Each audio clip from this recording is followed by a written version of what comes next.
អ្វីบ่សែនសូមច្រៀងរៀបរាប់ប្រវត្តិរឿងពិតតាំងពីកុមារប្រាំងចាយតិចតួចលៀងទាំងមិនហឺហាមានតែការសិក្សាយ៉ាងក្រពាំងគ្រៀន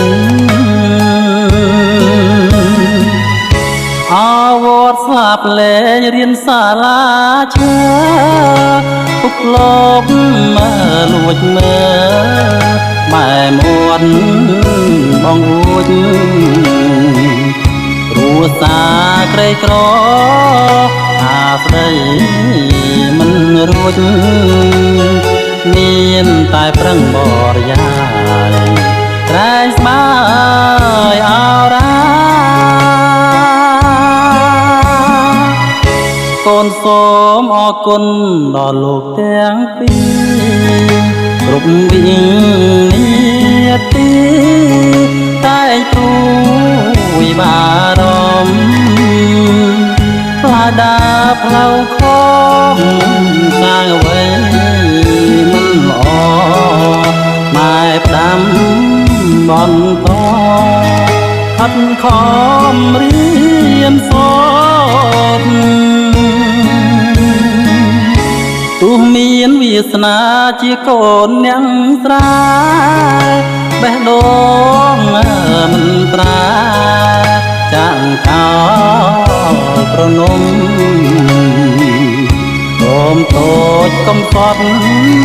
ពីឋានមនោរម្យស្ពានអូគៀទួញយំស្រណំអនុសា